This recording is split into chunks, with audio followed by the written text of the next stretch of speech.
Yo, guys, what's up, and welcome back to the Marvelous Chats podcast. This is episode 95 of the cast. Tonight on the cast, it's myself, Finto, and Alex, aka Zebrewolf. We're going to be talking about some more Deadpool 3 leaks because the film's gone into production this week, and we're going to be talking about some of the Fantastic Four cast rumors that have been on the internet this week. And we're also going to do a little bit of a breakdown on the Spider-Man 2 game trailer for the PS5 that launched this week during the PlayStation showcase on Wednesday. And yeah, that's going to be an interesting conversation because we might be a little bit of back and forth, which is I'm looking forward to. If you're new to the channel, make sure that you hit the like button. Drop us a comment below if you're watching this on a replay. Let us know what you think of all the content. And without further ado, let's do it. Yo, what's happening? Hey, what's up? What's going on, How buddy? are you, dude? Are you well? Yeah, I'm pretty good. How are you doing? I'm doing good. I'm doing good. How was the week? Busy. Just a lot of work to do, but we've hit a breakthrough, and so we should be able to finish up our stuff by the end of this week. Like our weeks start at Wednesday and end on Tuesday. Right. So and I don't know if you have the same thing. We have sprints every 2 weeks. Yeah. So basically, our job is to we're You're finishing all up aiming some towards work. the sprint. Yeah. Get the sprint done in 2 weeks. Yeah. But I'm taking the second half of the sprint off. So okay. Yeah. Are you doing anything? Are you going anywhere? Is it a holiday or something? I'm gonna play a fuck ton of Diablo 4, man. Let's go. In true gamer style. A game comes out you want to play, you take some annual leave. I love it. Yeah. Yeah, fuck yeah, dude. I have nothing but respect for that. Yeah, that's deadly. Yeah, like I week was kind of average for me. Like it was short weekend as always. I did a bit of traveling today. I physically touched grass today. It was a day out in the real world.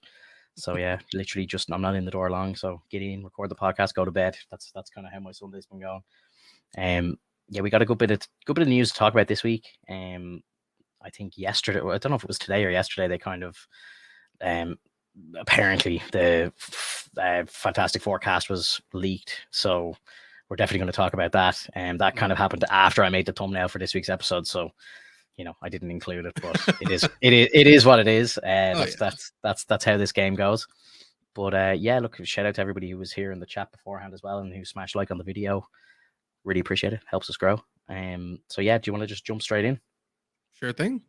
So I suppose first of all, we can talk about let's talk about the Deadpool 3 thing, just because that's what the thumbnail's about, and I suppose that's maybe why people are clicking on the video to find that out. So we'll start with there, and then we'll kind of expand out into the abyss and see where we end up. So this week, Deadpool 3 started production, and I believe the film is shooting in London at the moment. I don't know if they're going to be doing the whole thing there, if they're going to change location. I don't really know. But apparently Halle Berry was spotted in London during in the same week that this movie started production, and she's got like her storm hair. So I'm like, what's going on here? Seems kind of interesting to say the least. We've been kind of hearing bits and pieces about Fox people returning and all that sort of thing. So it's, to me, when I see this, I'm like, yeah, this kind of adds up, because I'm just like, it's kind of it's lining up with other stuff that we've heard, Ian McKellen and all that sort of stuff, and the Fox people coming back, and the fact that we've got Hugh Jackman confirmed as well. Like, it kind of makes sense that Halle Berry be there. Like, she's one of the biggest stars of the Hugh's kind of movies, if you know what I mean. Oh yeah. I'm just gonna see if I can quickly pick this photo up so we can just throw it on stream, just for people to see if they haven't seen it and just get their opinion. Because I think it's pretty obvious. Oh yeah. Yeah. What do you think? Like, obviously, I think everyone's kind of thinking, of course, you'd love to have Storm back. I thought she was amazing. Yeah, I thought she was pretty good. Not my favorite, but she's definitely a fantastic person to cast. Halle Berry is a good name. Good name to put in. That's her. Yeah, that's pretty funny. That's like, Storm. That's Storm as fuck right there. yeah, 100%. Which is fine. They're changing up the hairstyle a bit, which that works too. The only thing, and this is the nitpicky part of me, is like, Storm, I believe, has a Southern accent, and I know that they're not going to do that for like the entirety of the story, because it's an American voice doing this character. But I think it would have been cool to add a little bit more to that character, to give it like that Southern accent. It's like, oh, okay, so they're from they're from the bayou in the sense. It's kind of like with Gambit, because Gambit If has a very like New Orleans. yeah. But I think with Gambit, though, if I'm not mistaken, I think he did try to do a bit of an accent, and like I he believe claimed to so. be from the area, so that kind of Yeah. made sense. And I don't know if I'm remembering this wrong, but I maybe need to go back and watch the first movies. But Storm had some sort of an accent at the start, anyway. Maybe she kind of became more American as it went on, but I could have sworn I remember in the first movie she has an accent of some sort, like she's not Hmm. like American, if you know what I mean. Maybe I I might didn't need to go hear back it and that well. yeah, I think I I need. mean, go ahead.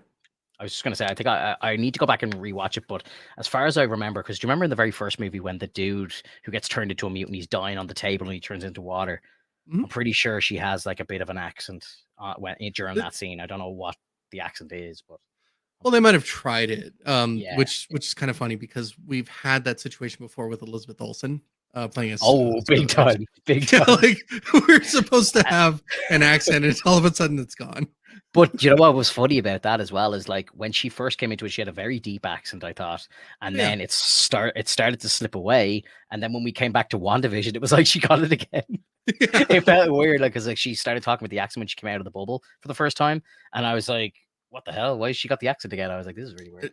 And if I recall, they addressed it, and I don't remember if they actually like gave a distinct like idea of why it happens, but Yeah. they did kind of like retcon it a bit. It's like, okay, so she left that area of the world at an early age and came to America because she was captured. Hmm.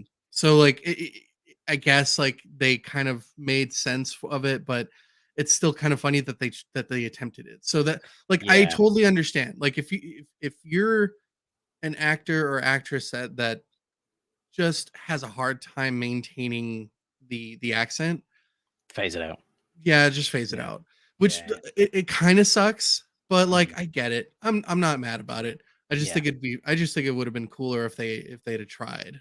But Yeah. Yeah. I think so. And Storm, I think I think like Elizabeth also. Sorry, just to stay on Elizabeth for a yeah, second. no I problem. think like she's a good actress, so I think she would have been capable of doing it. I just think that they tried to phase it out and kind of maybe change her character. So it's like let's phase the accent out and make her more an Avenger or something like that. Well, You know what I mean?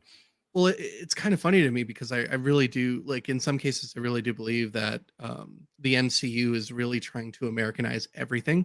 Oh yeah. Yeah. Um, I get that as well. which is a bit annoying to me because like the idea of the MCU's or like Marvel itself is like it's the entire world Mm. is affected by like superheroes, superheroines, like mutants of all ages, sizes, locations. Like it's just everywhere. Like everything, like that's how organic like the Marvel universe is. It's like you don't know where these people are from. Like some of these people are from different planets and they should have different accents or Mhm. they sound exactly the same because they were from something that was similar to Earth. You Yeah. know, it's really cool because like you you get that feeling. It's kind of like with Wonder Woman. Like you get the mascara, Hmm. and they all have like these slightly different accents, but they're more like heroic sounding. And then you have Thor from Asgard, in which case, like Chris Hemsworth has been rocking that voice for quite a while, which is very interesting. Yeah. Yeah. Absolutely. Like, because like when they first appeared in Ultron, they had very like because Quicksilver as well, like very thick accents, and Mhm. English was absolutely a second language. Like they could barely speak English, and then like you jump to Elizabeth Olsen in Civil War, which is technically the next movie, if I'm not mistaken. Like, and she's speaking perfect English, like, and it's just like, oh, okay, she picked it up Yeah, fast. yeah. I mean, like I would have been so much like much more set in stone on it if they'd have been like, yeah, I just use a spell to like create Yeah. like allow my dialect to be more in tune with America. Although, did she know that she was a witch at that point? I don't even think that she did really. Like, I think she Uh, knew she kind of had powers, but she didn't know that she was like a witch. Like, because it does isn't that referenced in the show as well? I think what's her name? Agatha says to her like, "Oh, like where did you learn your magic?" And all. She's like, "What are you talking about? I'm not a witch." Like she references that like she never learned magic. It was always just she had the abilities. Like, so oh, I thought I don't think she ever knew she was a witch. Like, I think that's the way I perceived it anyway. Maybe I'm wrong. interesting. Well, I perceived it as just as her not understanding like that she has a persona that people have tacked on her. Yeah. But she does have chaos magic, but she's not aware of it because nobody's ever really told her that she's had chaos magic. She Yeah. just knows that she can cast spells. Yeah. When she was in WandaVision, I believe she was mainly just confused about what the hell was going on, and she was like slowly getting it pieced together. And then eventually, like, Agatha comes out and she tells her everything, and it's like, oh, okay, so that makes sense. And then she's like, okay, so I'm really powerful. Yeah. So that's how I perceive it. But other than that, like, I think she just plays with her magic here and there, which I think is even cooler. Because when you think about it, at the end of WandaVision, the post credits situation where she's like just going into the Darkhold, Mm-hmm. and she's just like reading through it, and she hears the voices and whatnot. She's messing with the Darkhold in the sense, like she's manipulating things. She's trying to figure stuff out, and like she ultimately finds out that there's other people in different universes that have like kids, and those kids are hers. Mm-hmm. She doesn't have any, which I think is like that's a really cool concept. Like I honestly I didn't have a problem with WandaVision. I think it just took too long. Yeah. It was adventurous anyway, that's for sure. Like it was probably the most like off the script kind of like chance that they took, you know what I mean? Like it was definitely out there. And I didn't like the first 3 episodes, but the end of the season was great. Yeah. So yeah, absolutely. But you were gonna say something about Storm there, were you? I can't. Sorry. Before I went back to Elizabeth there. Sorry. Yeah. I would say like I don't know anybody who truly is excited to see Storm. I just know that they like Storm. Like I like Storm. I'm happy to see her.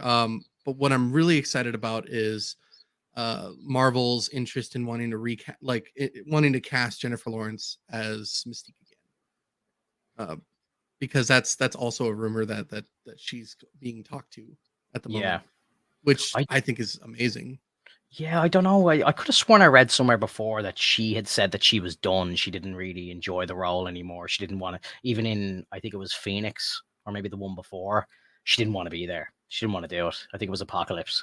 She was like, I'm done with this shit. Like, so I, I don't know, maybe because if it's part of the MCU, perhaps it's a different story altogether. Because again, I'd say everyone wants to be part of the MCU.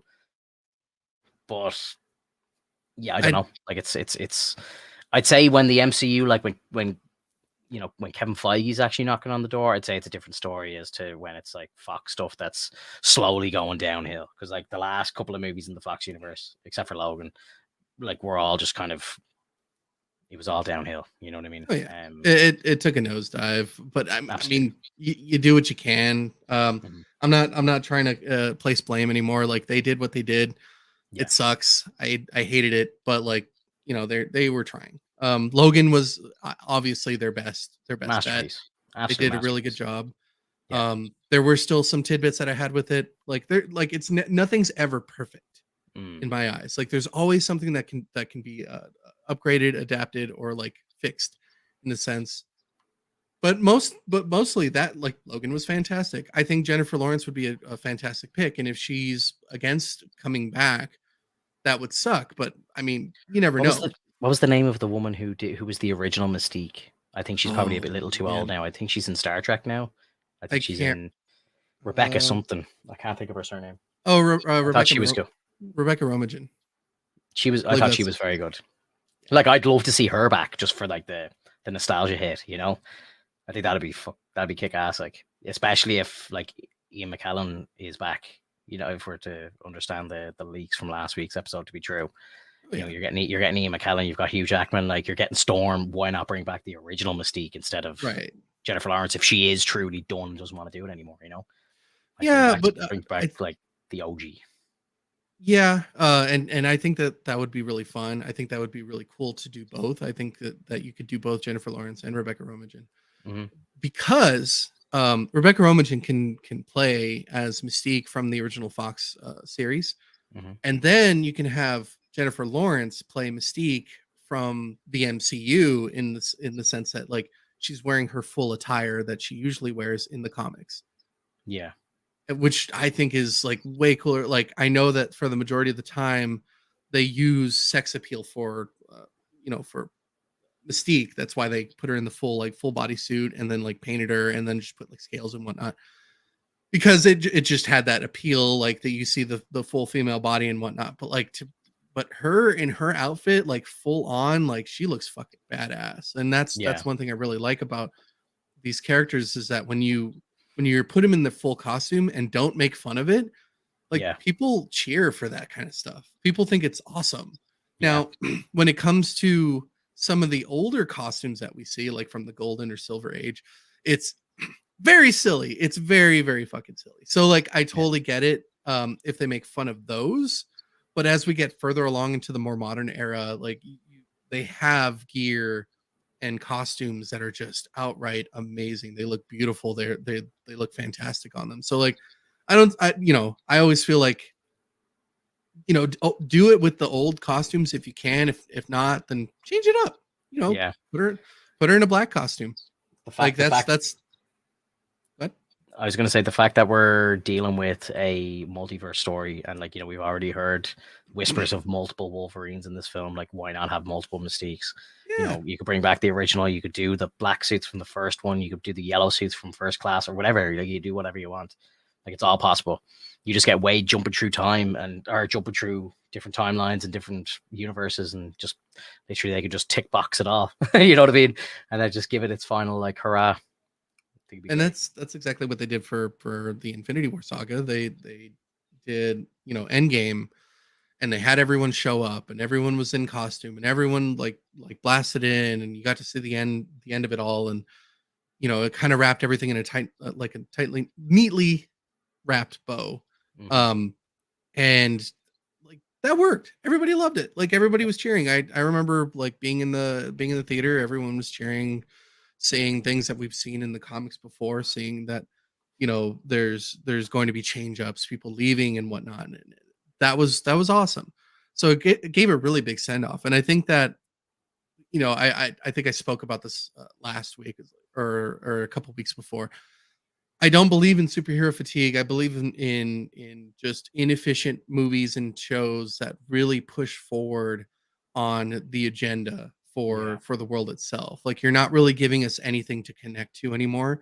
You've Mhm. given us the blueprint in the past and showed us like things can be interconnected. We can have these characters know who they are. We can have these characters meet up with each other at some point. They can fight against each other at some point, so why not have them do that?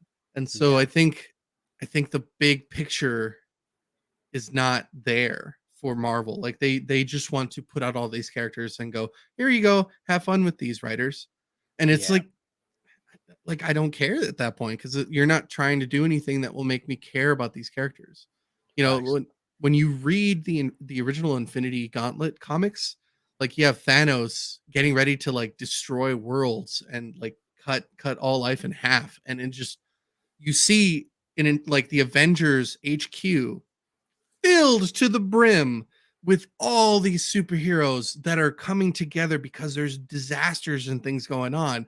Like they're telling She-Hulk, you need to go take care of this. Like Iron Man's like, I'm working on trying to take care of this. Captain America's like, well, you better hurry up because we're at DEFCON 5 kind of situation. Yeah. Spider-Man's like, hey, you need my help with what's going on. Like you see, Adam Warlock being like, I don't know why you guys summoned me here, but I do need to tell you that Thanos is coming. And so like it becomes this kind of situation. Like Silver Surfer shows up and he's like, Thanos is coming.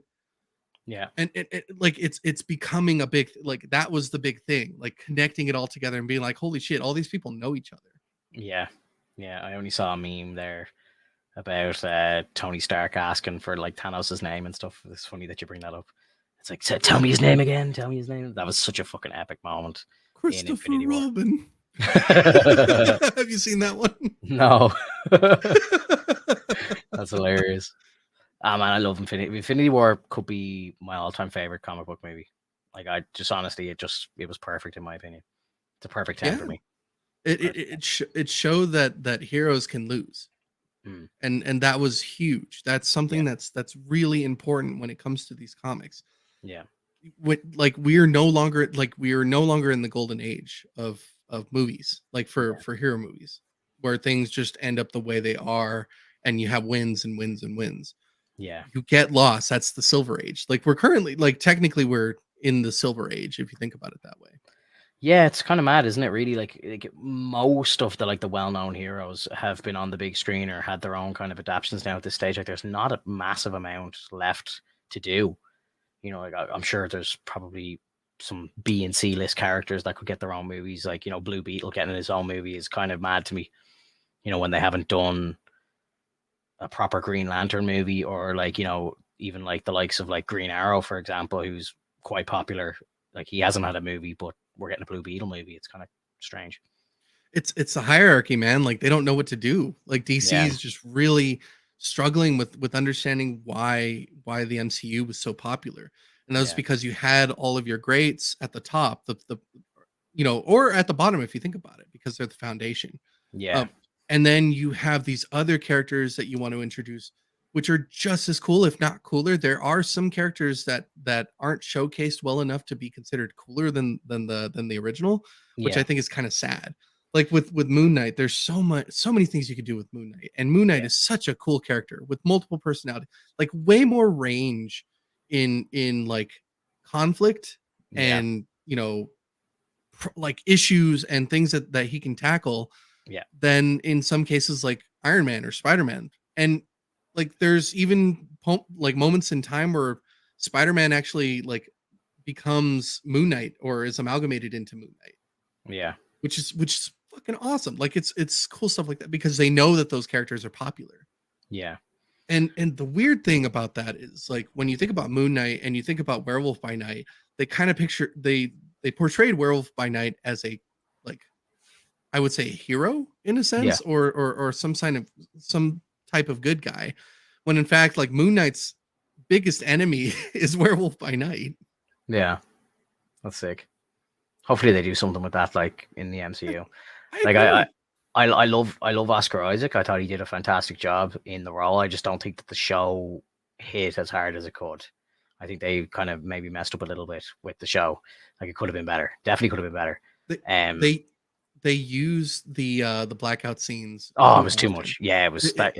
It was such a cock tease, especially in the it, last episode. I'm like, exactly. that's when I was really pissed off, because it was Yeah. like, in the first episode, okay, I understand blackout, that's fine. Second episode, you're like, okay, maybe let us see what's going on here, and then like they did it like two or three more times, and then by the last episode, I was like, we have to see what happens during the blackout now, and then they Yeah. still blacked us out in the finale. I was like, nah, bro, that's not It's so it. fucked. That ain't it. Like you know what really would have fixed that scene is if it wasn't a blackout, it was him literally going, "Wah," and Yeah, then coming back up and then just massacring the whole area. yeah, And then you see him fall to the ground for a second and wake up yeah, yeah. and like, We should have seen what happened in the last scene. yeah. Yeah, 100%. I think we should have seen. I think we should have seen a blackout scene in episode two. Like, I really do. Like, I think we should have been made like aware of what was going on during the blackouts a lot sooner. Well, I like the Godzilla approach though. Like it's that point where like at the end of the movie, you finally see Godzilla, right? Yeah, yeah, yeah, Because you always see like these little, you see his leg or something. You see yeah, people walk by and they're like shutting doors and they, no, I wanted to see Godzilla, and then they finally show him and it's like, oh, that's cool. So yeah. like There's a that's payoff. I yeah. know. I understand, and there's a build up, but at the same time, like, I didn't feel like they were building up, because when we got to the end, I suppose I was expecting to see it, but at the same time, I wasn't shocked at the time that we didn't see it, but then I remember thinking afterwards, like, oh, what was that? Like, that was just Yeah. bullshit. You know what I Well, mean? they were trying to push the build up, but it wasn't effective. Like Yeah, it no, like it it, wasn't. it was starting to wear off like midway, and then you get that point where like you get the teaser during the like inner mind kind of situation where Mhm. like he's going through each door and you see that one sarcophagus that's still closed but it's like banging, Yeah, and that's supposed to be Jake. And so like you don't know that, but like you're kind of like speculating, was that Jake in there, like whatnot. But like in between all that, like nothing really happened for that yeah, situation. yeah, So like it just kind of like it went like a roller coaster. It was hype, drop, and it's like no, and it's like you said, no payoff. exactly.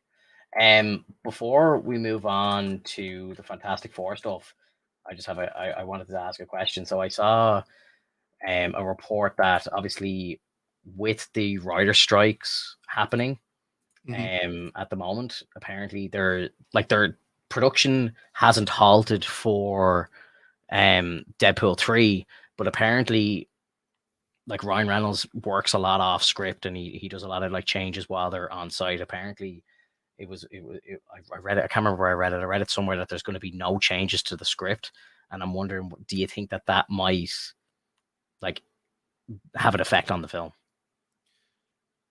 No, I mean, if the script is the script and that's the way, that's the way it is, they're not going to change anything from it. Like, Well, I think it's apparently great. Ryan Reynolds always changes things. That's the point, and apparently He loved it then. there will be no changes. Yeah, then Oh, he probably loved he it. changes it as they're shooting usually. Yeah. You know what I mean? So, so if he's happy with it, like you just assume that like he was okay with it. Yeah, but Now, as I said, he's always okay with it going into production, and then when they start shooting, he changes everything. He works off script. That's the type of actor that he is. So right. it's So like does that? if he's being told, look, we're not able to make changes because the writers aren't here to make the changes that you want. Are they going to just have to forcefully shoot what they have, and maybe Ryan won't like it? That's the point I'm trying to make. Like, Well, who knows? well, then I would say you could also think of it in terms of Edward Norton. Edward Norton always wanted to change the script. He always wanted to change the way things were developed for a movie, and you see how that happened. Like what the outcome of that. Like he's no longer part of the team. He's no longer Yeah. doing anything. So it's possible that it's not even because of the writers. It could be possible Well, because he doesn't want to get kicked out. Well, yeah. Look, I think Ryan will do whatever the fuck he wants. Like he's in a different So position than Edward Norton right now. You know what I mean? no, Edward Norton was Yeah. the fucking big man back then. He was big. He was huge, and that screwed him. And he's so pissed about it. And like you have to understand, like Edward Norton changed things in American History X, and that movie was spectacular. So Fantastic film. Fantastic movie. So you see like some of these actors like Ryan Reynolds and and Edward Norton, if they're so good at like helping to rewrite things, I get it, like do it. But if he's happy with it, like that's one thing. But if he's like afraid to lose his job, that's another thing. And you have to remember, like, it seems like the MCU, Disney, they don't tolerate that shit anymore. Yeah, they don't need people like interjecting on what they believe in. Otherwise, like I'm pretty sure things would have been changed in the script for a lot of the shows. Yeah, And I just don't. I think that the fact that there's even going to be a rated R movie coming into Disney, that will tell you how much power Ryan Reynolds has. Well, it's also the face, but it could also destroy the connection between them. Like you could do that, and you could say that all you want. Be like, okay, we're gonna have our first rated R movie, but if there were creative differences, then there's not gonna be another rated R movie. Yeah, I don't know. I think they're banking everything on this though. Like they know that like Punisher is the future. They know that like getting Kingpin back and Daredevil back and all, like this is where people want to go with it. The mature content is the future of the MCU. Well, and to like, okay, so let's say I'm on your side on this. So let me check this on. So then that means that they're wholeheartedly afraid of losing these actors due to the fact that they're such iconic faces for these characters. I think yes, that would be a big fuck up for them if they were to, let's say they have creative differences with Charlie Cox and he walks off the show and he's like, I'm not doing this, I'm done. I'm not going to be Daredevil. Fuck this. Like that's a massive. Like the fan base would turn on Disney. Like they already have, I suppose, with Star Wars, but they would like be fucking furious. And the same goes for Deadpool. The same goes for Wolverine. The same goes for all these people who are coming in and doing all this rated R shit. If they turn around and try and Disneyfy it, and the likes of Ryan Reynolds is like, this isn't what I signed up for. Sorry, I'm walking. Like, good luck. You can try and sue me all you want. I'm a billionaire. Like, go for it. I don't think they'd sue. The only thing they do is kill them off. Yeah, no, I think they would sue, especially if it was like a franchise that was in trouble. Like no, like you just kill them off. Like that's what they do all the time. They're like, we're having creative differences, so we're just gonna let you go. So we're gonna create a story that in turn like ends things. It's similar to the RDJ situation where he said he was done. Their contract was ending. So what do? You kill them off. Chris Evans, his contract was ending. So what do? You either kill him off or you make him an old man and let him go. So like it's easy to get rid of a character, especially from the actor's perspective. Yeah. What? Talk to me, dude. Like I don't need you staring at me and tell me otherwise. No, Fight me, Finto. I Fight thought me. I already had. I thought I'd already explained myself. That's fine. No, I know what you're saying. I know what you're saying. Yeah. What did you think? Did you see the cast for Fantastic Four? Have you seen this? Yeah, I saw the rumor. I'm actually quite excited about something here. So this is apparently it. My time to shine. Hello, very close insider in the MCU. So we obviously know Adam Driver. We know Margot Robbie. These two have been talked about for a while. This third dude here who's playing Johnny Storm did not realize this, but his name is Paul Mescal, and he's actually Irish. He's from an area in Ireland, which is a 20-minute drive from where I'm from. Oh, nice. We're taking over, bro. We're taking over. That's two Irish boys in the MCU. I'm excited, I don't know. Do you know who the guy who's playing Ben Grimm is? I have no idea. I don't even know who that guy is. I don't even know his name to look him up. I know he's a beloved person. Like I just can't remember where he's been from, but his name is David Diggs.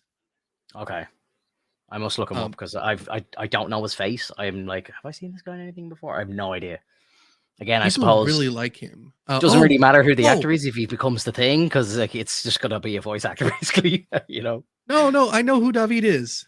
Go on. I believe he was in Hamilton. Haven't seen it. He was dude, you need to watch it. That's where David is from. Okay.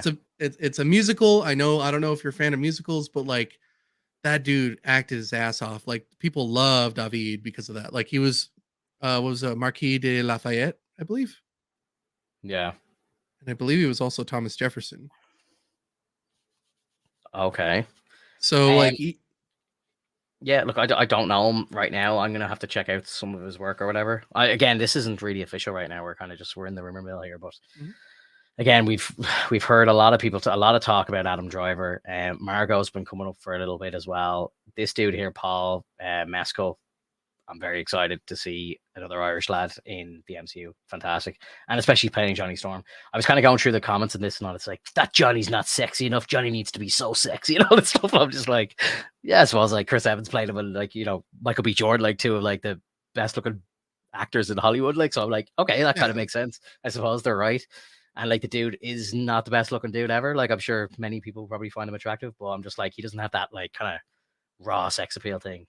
Like, you know, you look at Chris Evans, you're just like, I know I'm not gay, but like, you just know he's an incredible looking man. Like, you know, there's no dispute. Like, you know, it's just in front of your fucking face. Like, you know, you just know.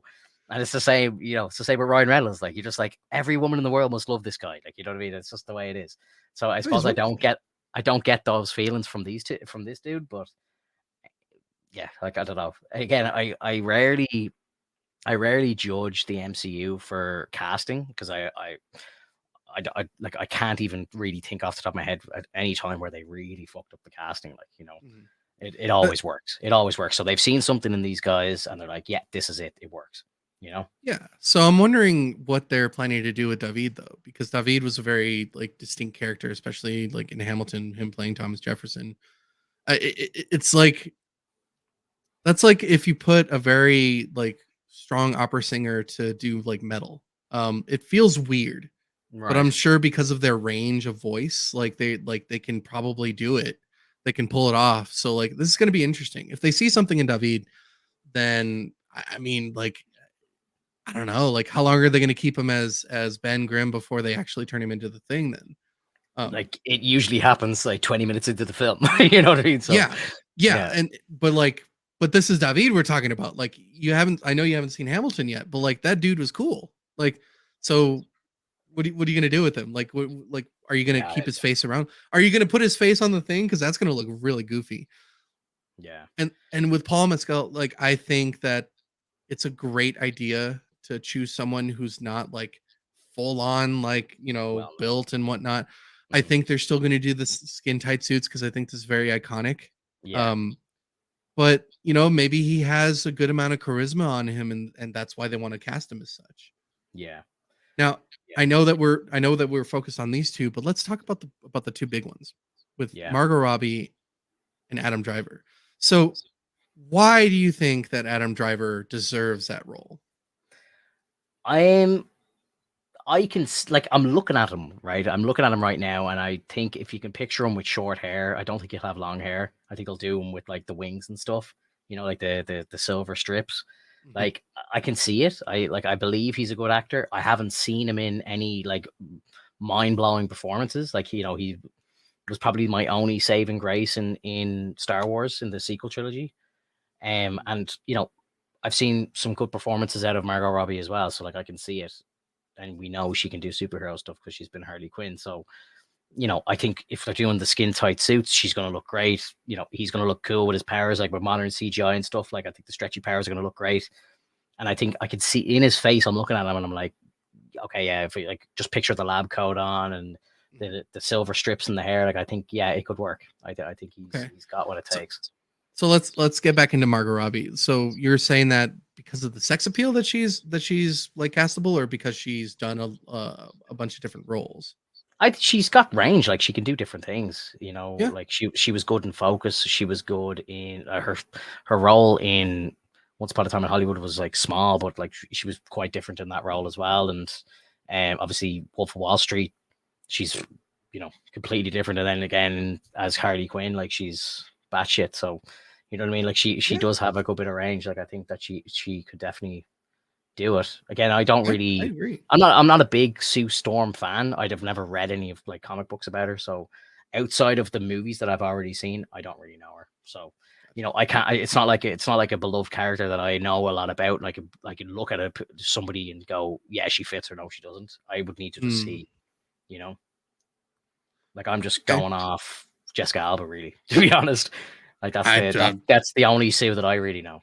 and it's like, to me, I feel like going off from Jessica Alba is not my cup of tea. Like she beautiful woman, but like I didn't really appreciate, like I didn't really appreciate the role as much as I wanted to. I think there could have been more for her. I think Yeah, they just really wanted her for the sex appeal, and like when they did the second movie, they gave her more to work with. yeah, And that actually showed off a bit more of like what Jessica Alba can do. But other than that, like they haven't really used Jessica Alba as an actress for like other roles that I've seen lately. Maybe she's doing like something that that I've never heard of, but hmm I don't see her around much anymore, which is kind of yeah. I odd. think because I only had this conversation recently. My because like she was around a lot in like the mid 2000s, and she was quite big, and then she kind of disappeared. And I had this conversation with my girlfriend as well. She was kind of like, nah, she's rubbish. Like she's not a good actress and all. And I was just like, yeah, she's like, but she's busy though, right? And I was like thinking, actually, I haven't seen her in a while. And I did go on and look her up. I think she was in like a show for 2 seasons, and like she's done like some kind of lower budget movies here and there. But yeah, she hasn't done anything that's like she hasn't been in a blockbuster in a long time. Yeah, which is kind of like, I guess that was the concerning thing on my end as well. Like I know that um she played alongside, I think, Dane Cook or Ryan Reynolds. I can't remember. There was a movie that she did. I think it was Good Luck Chuck. Um and I thought that was fun. But yeah, like she was very typecast for these very like scandalous or clad or like, you know roles that just wanted to show off her appeal, rather Yeah, than her acting skills, which I think is really sad because, like you can look amazing but also act. It's yeah, like it's like when you talk about Chris Evans, Ryan Reynolds, even RDJ. Like honestly, RDJ is a very handsome dude. Like, and like, but the dude can fucking act. yeah, And so like that's what we see is like we see all those things and we're like, oh man, that's fucking awesome. So like that's why we're like, oh yeah, definitely put them in there. So when I see Margot Robbie, I'm like, yeah, please. Sue Storm, cool. yeah. I you know There's definitely a whole like sex appeal side to it. Like I know, like I'm a grown man at this stage. Like that shit doesn't mean anything to me anymore. But I can remember back to when I was fucking 13, 14. Like and you'd see like the first couple of Fast and Furious movies and stuff. And you're like, oh my god, the women in this movie are amazing. Oh my god, that's what it was all about. So I was like, holy shit, Jessica Alba in a skin side too. I'm gonna watch that movie. Like that's kind of what you go for. Like you got to appeal to like the teenagers, and like that's why they're hiring yeah, of course. fucking Chris Hemsworth, Chris Evans, and all this stuff. Like they're doing it for like the teenage girls and all this shit for people to have crushes on these people, and that's why they have them with 6-packs and their tops off and all. Like, let's not beat around the bush. That's what it's all about. Like, the sex appeal's there for a reason. Like, but Yeah, that's not what I go into a movie for anymore. Like it was when I was younger. Like, I'd love to go. Like I'd watch all the kind of teen slasher movies in hopes that you'd see a pair of tits. Like, you know what I mean? Like when you're a teenager, like that's what you live for. Like, like I'll never forget watching like Titanic for the first time in like 1997 and like seeing Kate Winslet's tits. I was like, holy shit. Like I was so young at the time. I was like 9 years old or something. I was like, what the fuck is this? I was like, I couldn't believe what I was seeing, What happened in the rest of the movie? Who cares? Wow.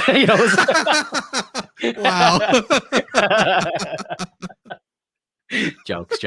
Good film, though, honestly. Good film. Yeah, it definitely was a fantastic film. DiCaprio was fantastic at it as well. Like, so yeah, no, I'm just joking. But no, I hear you. Yeah, like I agree. Like it's always going to be a thing, even if you're Disney. Always. It's a thing. So like always.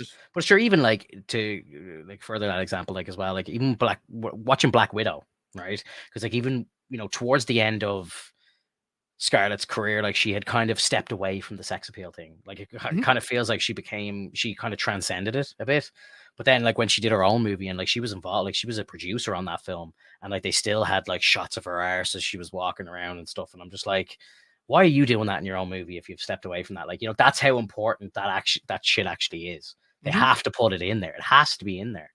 And like I think it gets to a point like where even like Scarlett, for example, she wouldn't do any of those shots herself. It was like a body double. It's not even her. So I hate to break it to anybody who thinks like she's walking around looking like that in the Black Widow suit. Anytime you see her, like especially in like Winter Soldier and shit, like anytime you see her with her back turned to you, that's not her. It's somebody else. It's obviously not her. Yeah, it's not her. Like so yeah, and you'll always notice like the scenes where like there's all the shots of her ass and stuff, and she looks like perfect. It's like that's not her. That's not her. Like, yeah, it's so funny. Like yeah, soul destroying but funny. She really prefers not to do that kind of stuff. Like it's the same thing with Elizabeth Olsen. I respect it. Yeah, but honestly, dude, like Rachel Weisz looked amazing in that film as well. Like she was the mother and. Yeah, she's kind of getting up in the years as well. Like she's been around in Hollywood for a long time. Like, and she looked great in that film. Yeah, and like Rachel Weisz is such a cool actress. Like she's done a lot of different films, and like anytime I see her on screen, like I just love her acting. Yeah, no, she's very good. What was I going to bring up? I think you mentioned RDJ a few minutes ago, and I actually heard something. I don't know if you heard about this during the week, but Kevin Feige did an interview during the week, and he said that RDJ almost played Doom in 2005. That would have been interesting. Yeah. Could you imagine? Could you imagine? Like, there's a timeline out there where he did do it. Like, like this exists. Yeah. But then he probably wouldn't have been Iron Man. And imagine how different like the world would have been. Like, it's crazy. Yeah. I always have these like butterfly effect things in my mind where like I think like, if this actually happened, it would have changed that, and then the whole thing would have been different, like different timelines and shit. My mind always goes there. But yeah, like it would have been crazy. Like obviously, I think he would have done a good job. But leads me to my next question. So now, let's say we kind of know for a fact now that Adam Driver is Mr. Fantastic. Who is your cast for Doom now? Like, who's going to play off Driver the best? Do you think? That's a tough one, man. Like I can't think of anybody right now. Like it seems like with Adam Driver, like what kind of match do you put for that? Like what do you give to make sure that it's not going to overpower Driver, but also not undermine who he is? I know. Yeah, it's a tough one. It really is, because like you can go with a many different cast, but to be completely fair, and I'm not saying Adam Driver is a small time person, but like any of the large, like the greats that you decide that you want to throw in there, you're completely overshadowing the Fantastic Four. Yeah, like you. But I think get rid of them. I actually think that's a good thing though, because I think that Doom is so like such an important character, and he's so menacing and so evil and such a threat that I think he probably should overcast, because it really just makes it feel like then that the team have an even harder job to try and beat him. Yeah. But what about a nobody? How about just cast some nobodies? Yeah, like for the MCU, I think they do it so well. They do it so well at casting nobodies, and then these nobodies become superstars. You know what I mean? Chris Hemsworth was nobody really. I think he had done one role before like one movie role. He was Captain Kirk's father in the first Star Trek. I think that was the first movie that he did, and then he went to Thor after that. And like, he was in that first Star Trek movie for like what 3 minutes or something. He died like straight Yeah. away at the start of the film. So it's like, yeah, he was a nobody. Like Tom Hiddleston wasn't really in anybody either before he played Loki. Um, Tom Holland again, he had done stuff, like European stuff, like, and he'd done a couple of like movies, but again, nobody knew who he was. Hits the Right. MCU, boom, explodes. Again, everyone knew who Chris Evans was as well. Like he was a well-known kind of comedic actor. Like he was in like the kind of teen horror stuff, like the Not Another Teen Movie and all that sort of stuff. And he was doing some rom-com stuff. But then it's gets Captain America, boom, straight to the top of the A list. So yeah, it's there's definitely star making power in the MCU. So I do like the idea of nobody's getting a chance. But then I again, like, I'd love to see some really big actors who we know are amazing come into the MCU too. That excites me as well. Like when I heard that they were getting Christian Bale, I was like, oh my god, it's Christian Bale. He's coming to the MCU. It's going to be incredible. And then it wasn't. And I was like, okay, well, it's not really Christian's fault. And then even like Russell Crowe as well. Like they completely fucked him over as well. Like again, same movie, but it's like you're getting a legend into the MCU and you just do him dirty. Like it's criminal, Right. criminal in my opinion. And it's mainly because either the director has a weird sense of humor, or he clearly doesn't understand the agenda. We've already been given, like, I think it should have flip flopped the exact same way that it did between Thor's 1, 2, and 3. So it's like Thor 1 was funny, then it got serious with Thor 2, and then it got funny again with Thor 3, and then Thor 4 it should have been serious. And Yeah. they were going to do serious. It really felt like it was going to get serious until the moment we saw that god that you know that like was just eating off and trying to be like a dickhead Yeah. towards Gore the God Butcher. Like, and it's like, oh, okay, so this is the theme, Yeah. Taika Waititi. Like you're really trying to push on push from Ragnarok and basically go, yeah, we're just gonna go even funnier. Yeah. And it No, didn't hit the mark. it didn't. No, like I think Taika struck gold with Ragnarok, Yeah, but and he didn't even write it. yeah, no, but I And, mean, you can feel Taika all over that film, like you can, like, and right, but you have to remember in the next movie he had writing privileges. yeah, that's where it goes too far, I suppose. But yeah, like man, it upsets me talking about that movie because it's just, I was so looking forward to it. Like, Gore the God Butcher, you think, and you're like, okay, Gore the God Butcher's going to be in it, and it's Christian Bale. I was like, holy shit, this movie's going to be wild, and it was just such a letdown. And like fuck the design team for thinking that, like, oh, we can't have him with like his signature black cloak, because like it's in contrast with what we're trying to do. We're trying to do like a black and white like area of the world or the universe where, like, everything's black and white. Fuck off with that. Like then you can adapt to that. You can make it a white like cloak or something. Give us something to work with. Yeah. When he's not in that part of the universe, the cloak turns black, and then we get the iconic look. When it goes into the negative area, then it turns white so that we or he takes it don't. off. Or he Like, takes it off. do something. Do something. Yeah, just get like just try to be sensible. And they didn't care. They involved they involved too many kids in the mixture, and they wanted the kids to be a part of it. And I think that's really, in my opinion, like, I'm not a father. So I think, but in my head, I'm like, yeah, this is a father trying to write things for their kids. Yeah. And that's not where we're at right now. Like when you think about especially it, when like, you're dealing with like a God Butcher, you're thinking like this is going to be a rough movie. Like it's going to be a tough one, and then like I do understand, if you have young kids and you're a creative person, like, I fully understand Chris Hemsworth wanting to put his daughter in the movie if she wants to be a little actress and put her in the movie. If I was an actor, my kids would be in my movies, of course. Like, it's a great way to show them forever. Like, there's you when you were 2 years old, you're there in the movie, like, or whatever, you know what I mean? And I know Taika Waititi's kids actually drew and designed a lot of the monsters from the Nightmare Realm or whatever the fuck it was. I can't remember. But those were cool. that's cool. Yeah. Like, I love all that. But yeah, I know what you're saying. Like, they had way too many kids, and then like when Thor gave all the kids the power of Thor, and they were like a bunch of little Thors running around, I was like, okay, this is getting fucking wild here now. It's just getting crazy. Yeah, it just didn't work. Didn't work. It was too wild.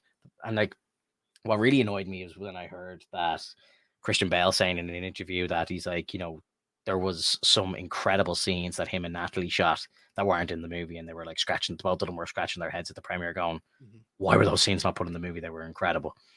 That just really annoys me.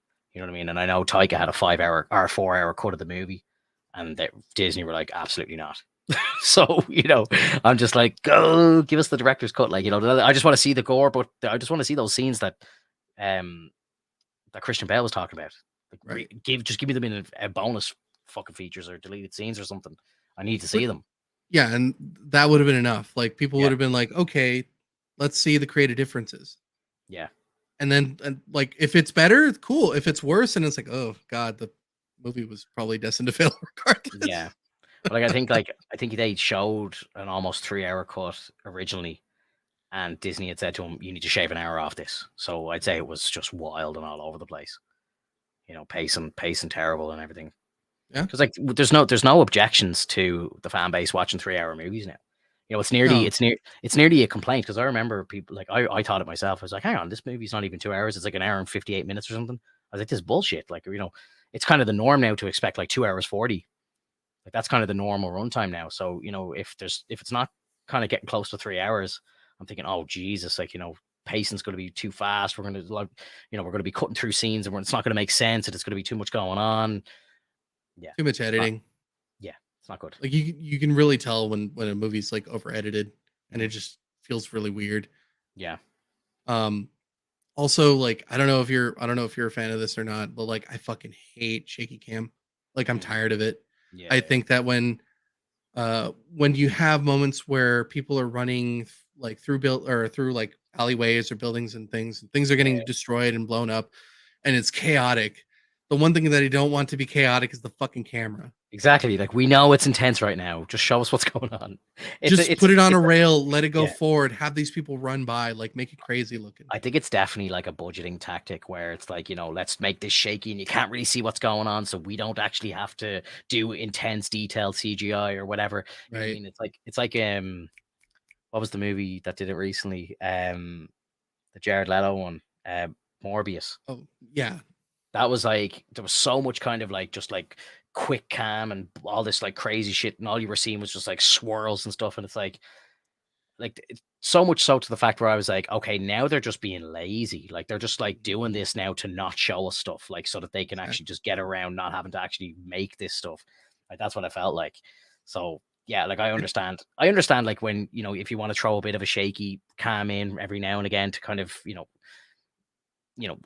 really portray intensity or like destruction or something, fair enough. But like, I don't want to be seeing it during fight scenes and all this sort of shit. Like, that's where it needs to be. I need to see every detail here.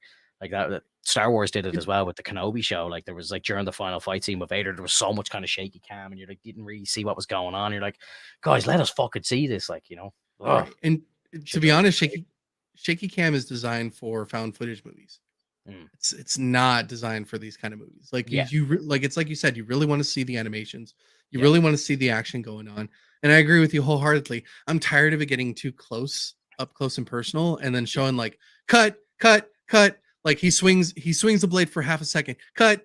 Now the blade's over here. Cut. Now the blade's over here. Cut. Now like, it's just so fucking chaotic. It seems so lazy as well. Yeah, like the best shot we ever had in Star Wars was Episode 3, the fucking final battle, the Duel of the Fates. When it pulled out the camera, when it closed up on the camera, when it was sliding along, watching the two at a good angle, no cuts whatsoever. You know why they did that? Because Ewan and Hayden actually spent like 10 months learning all that choreography, and they did it themselves. No stunt doubles, no nothing. That was them.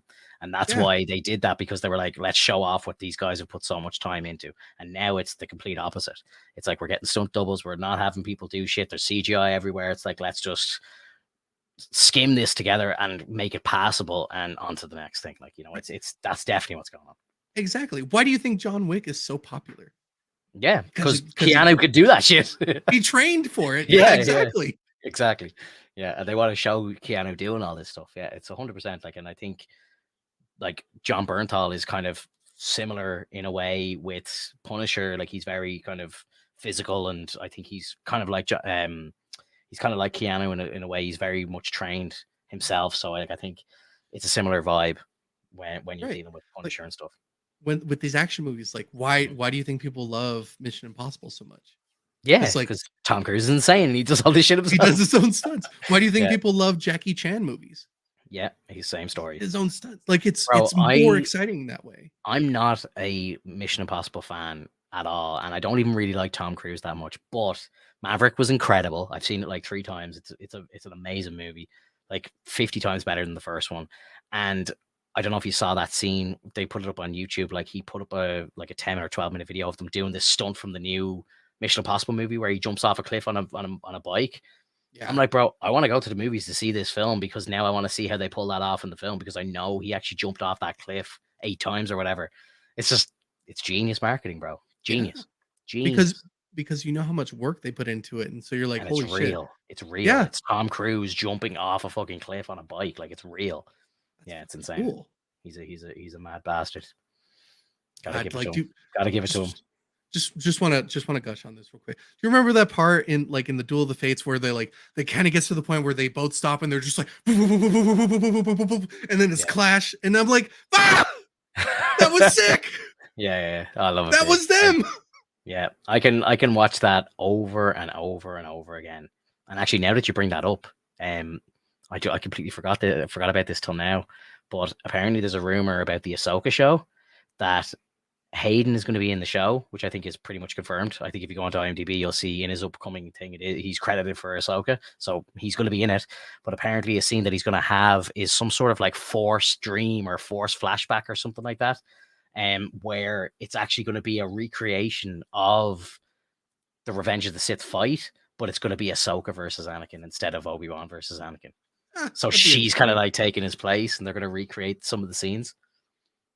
That'll be interesting. But like, would Rosario Dawson be willing to do the choreography, or have they shown anything in the sort? The thing is with a character like Ahsoka, again, you could probably use a double a lot easier because there's so much like prosthetics and makeup and all involved. True. That you don't have to have. Whereas like, I know Hayden is down to learn the choreography and well able to do it. So, he'll be there. But if they use a double for Ahsoka, it doesn't really matter because they can get away with it. Okay. And I don't mind Rosario stepping aside because it's like, let the bastards do their work here. Like, I'd be fully on board. It's just like we said, though, like, it'd be so cool if they could just like learn to do their own choreography. I'm curious because I think I watched the making of Mando season 2, and I think that Rosario Dawson did a good bit of the stunts for that Jedi episode that she was in Mando season 2. I don't know if she did all of it. I think she did have like a stunt double for some bits, but I think she did do a lot of like sword work and stuff like that. Because like, I think when you take a role in Star Wars and you're a Jedi, I think, or a Sith, if you're going to be using a lightsaber, it's kind of in the contract, you need to do sword work and choreography and learn how to actually do some of these moves. Like, so that is part of the job description, So like, I think even, what's his name? Oh my god, I'm trying to think now. One of the guys from Kenobi, I think, had said that he'd never done any of that sort of stuff. I think it was the dude who was in Fast and Furious. What's his name? Han. He was he was the Inquisitor. He was the fifth brother. He was fifth brother. And again, I don't even think any of the scenes, like, I don't even think he ignited his lightsaber in the show, but he was talking in an interview and saying like that he had to do some like lightsaber work. Nice. Okay. Yeah. So we got some stuff going on. And he didn't even turn on his lightsaber in the show. And like, whereas like, Rosario's using both of hers in Mando, but she hasn't used them since, if you think about it. Now, when we go back to that trailer for the Ahsoka show, she's using a shit ton of lightsabers and that. So yeah, I'd say she's definitely getting training of some sort. Okay. Yeah. That sounds great. Yeah, that's what we need. That's what we want. Exactly. 100%. Slight bit of DC kind of, not news, but the I don't know if you ever watched any of the Arrowverse, as they call it, the CW stuff, but No, but I know that it ended. yeah, the entire universe ended on Thursday. I watched the last couple of episodes. Like I was a big Arrow fan back when it first launched in 2012. Like I remember the day watching the pilot episode and going, "Oh my god, this is amazing!" Like, this is before Daredevil. This is like before kind of any crazy superhero TV stuff like that show started a lot. It was like kind of the first like kind of steps into like some multiverse stuff and crossovers and stuff like that. Like it was amazing. And then like the first like 3 seasons of The Flash were great. First like 3 seasons of Arrow were incredible. So yeah, like I the CW shows are important to me, but it's the same with all the CW stuff. Like you can tell when the good writers in the show are moved off the good shows to move on to the new project, and then they kind of bring in the B's and see like list fucking writers, and scripts go down and production, they lose money in production, like at The Flash, like a show that's so heavily CGI based, you can tell the point where their budget gets cut in half. Like you can see it, and it's just such a shame. They probably should have ended that show around season 4, and the same with Arrow should have ended at season 5, but they went on for like 3 more seasons. Like, so it's just like, ugh, whatever. But it was kind of sad to see them go. The Flash, like your man Grant Gustin, who plays the Flash, 10 out of 10. Like he's incredible. Like he's my Flash. Like he's who I think of as the Flash when I think of somebody. Like, if I'm reading a comic book, I'm nearly reading it in his voice. Like, if I'm reading a Flash comic, I'm reading it as Grant. Like, so like he's been my Flash for 9 years. Like, but even with that show, like, around season 6, 7, like it just got so bad that I couldn't even watch it anymore. Couldn't even watch it. But I watched the last season just out of respect, and most of it was so fucking bad. It's terrible CGI, terrible script writing and stuff. But there was an episode in the middle of the season that was just pure fire. Like I think it was episode 10. They went back, like the Reverse Flash comes into it, and it actually links up with the very first episode of the show, and it like they go back in time, and there's the first time travel episode where he goes back to try and save his mother. You see another version of the Flash, and that's the version that you see in the last episode, and you're like, oh, okay, they've done it first full circle. Like it was really good. That was like really fun. Like that was like 1 episode out of 13 that was good. Like the rest of them were just so bad, and they just did so stupid for the finale. They brought back like all the evil speedsters that like it took Flash like an entire season to beat each of them. And then they just ran through them in like a 4-minute fight scene. They just killed them all. Like it was so stupid, because like you see all these like reverse Flashes and the evil speedsters all lined up beside each other. Just like they're all dead. Like the Flash can't kill all these guys at once. It took him 23 episodes to kill each one of them, and like random people on like the team are just like beating the crap out of these like fucking legend evil speedsters. I was just like, this is just absolute horseshit.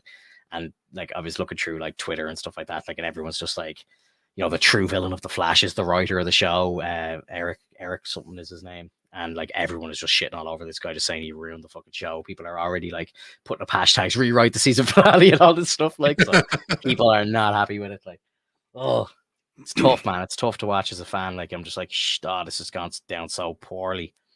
But yeah, because they brought back Arrow for like the third last episode. He came back out like from the dead and all, and it was cool to see him back, because he started the whole universe. But like again, like the episode wasn't great. That one and the flashback episode, like they were the 2 only kind of good ones. The rest of the fucking series was terrible. Right, because even if you have such a terrible like show, if you end it well enough, it's like, it was fine. Yeah, but like ending it on that note, that sounds horrible. Oh, bro, like the last scene in the show was just. Like I don't know if I want. Like you're probably never going to watch it, so I'll just tell you. Like literally, he for like from season 5 till season 9, his daughter has always been in the show, but she's been an adult version of herself that travels back from the future to the present, because like it's kind of understood that the Flash, like something happens to him where he goes missing, or he's always in space and he's barely around, so she always travels back in time to see him, to spend time with him in the present time. And like even like she had traveled back and she was at the birth of herself. And I'm like, this is like, not really time travel etiquette. Like, you shouldn't be hanging around and holding your like baby self and stuff. But like, it was just so stupidly done. And then like at the very end of the episode, like Barry's like, oh, I'm gonna change the timeline and make things better. So I'm gonna give my powers to 3 random people. So he just like shoots lightning off into the sky, and he's like, I'm gonna step back as the Flash and raise my daughter and stuff. Like, it's just like, what are you talking about? Like, you know what I mean? He's just making random speedsters at the end of the show, and it was really bad. So he pulled a Shazam. Worse. At least, because they're just random people. Like, it's like, at least with Shazam, he kind of gave it to his friends and like created his own family or whatever. Whereas in this, it was just like 3 random people just became speedsters, and he just expects them to take care of his city. Like, it's like, no, that's not what the Flash does. Flash ain't gonna do that. Flash can't step back. You know what I mean? This is Central City. Protecting Central City is his life. So I think they should have done a thing where, because there's been a storyline in that show the whole time. In season 1, he finds this like newspaper article that's written by his future wife, and it's like Flash goes missing in a crisis, and like I think the show should have ended with him going missing, and then it's like, where's he gone? And then he could have popped into the DCU, he could have popped up somewhere else or whatever. They could have done something with him, but the way that they've ended this now, it's like he's semi-retiring or something. It's just like, oh no. I mean, him going missing makes sense considering that, like, the whole missing in space kind of thing. Yeah, exactly. That would have made sense. Exactly. Yeah. So I don't know. I think they should have done, like, it's a rumor that was gonna, or like, a fan theory that they were saying was like, maybe he goes missing at the end of his show and then pops up in the DCU, and then he takes over if they recast Ezra. They recast him using the Grant that everybody loves. Mm-hmm. I'm disappointed in your Spider-Man 2 reaction. I wanted a raw reaction. I had seen it already. It wasn't like my initial reaction, but my initial reaction was just me saying the word wow every 12 seconds. Like, I was just blown away by it. I was watching it on my OLED TV, and I was just like, really? Oh my God. I was like, wow. I was like, holy shit. Like, really? Everything looks improved. Bro. I just put a blanket on and just waited for the movie to end. Rob, I don't know if you know this, but Alex does not like the trailer, and I now want to know why. No. Do you want to pull it up and we can react to it together? You can tell me what you don't like about it, or do you want to just tell me? This commentator, I cried. I wouldn't. Why would you cry? Like, it doesn't warrant a cry. Rob is the biggest. Rob might be a bigger Spider-Man fan than I am, so I understand. That's perfectly fine. But there's no reason to cry for like this. This trailer was a travesty. How dare you? Explain yourself. Okay, Rob, you came in at the perfect time. You know what? You know why I didn't like it so much was for the fact that it took too fucking long. Like, it just took too long. I had already seen this shit before. In the first Spider-Man like trailer that they've ever shown, they had the same situation where he's going around the city, like he's trying to catch a helicopter, which they're doing again. And it's like, why? Why can't you show something cooler? You know what was cool? Like, maybe the first 3 to 5 minutes. Then it just got really wacky and stuff. Yeah, Craven was awesome. When they showed Craven, I was like, oh fuck, that's Craven, and that's when I got excited. And they could have ended it there, or they could have ended it like showing the symbiote suit.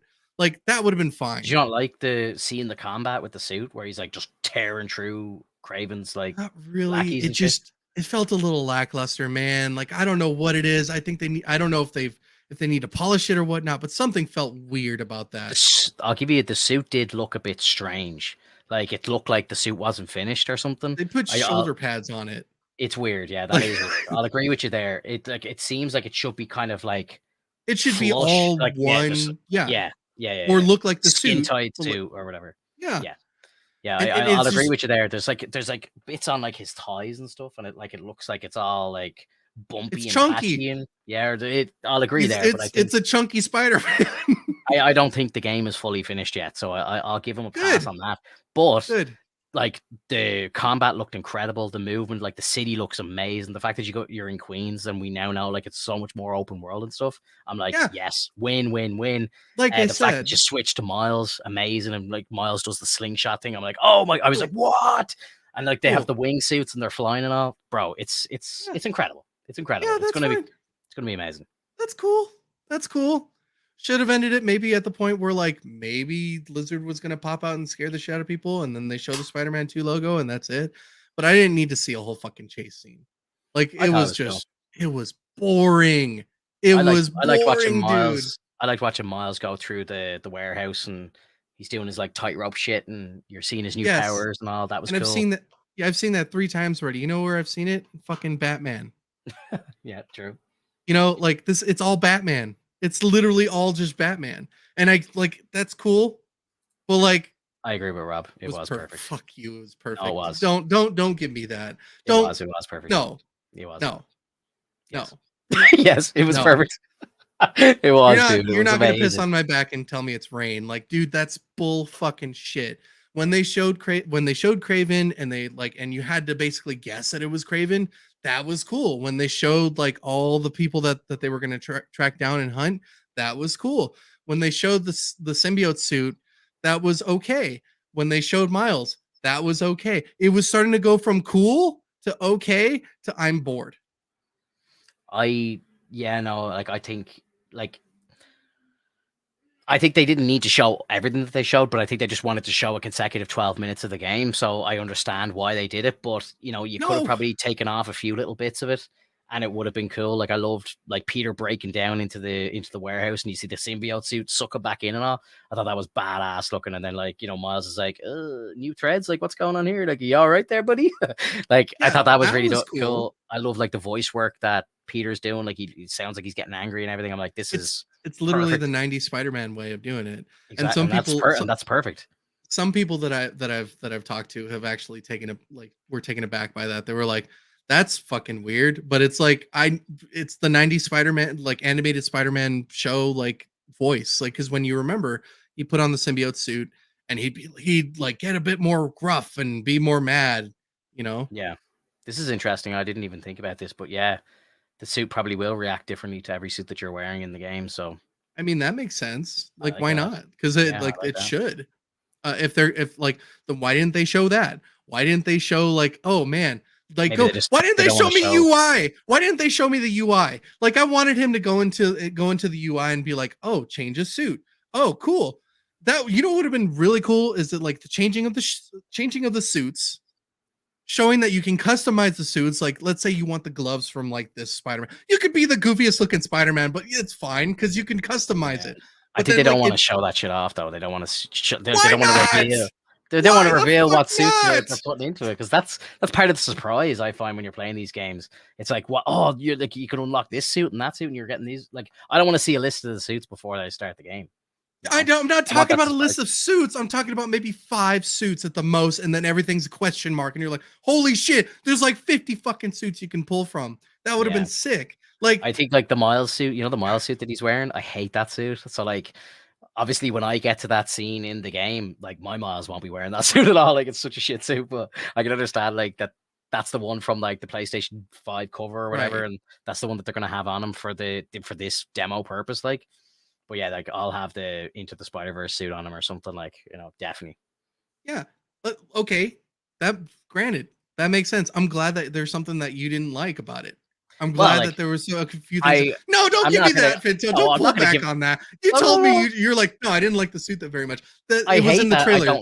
I don't like that. It was in the trailer though. So like they could have shown a different suit. Like they showed a different suit for fucking Spider-Man. They showed Peter in the fucking symbiote suit and we're like, oh god, no, that's cool.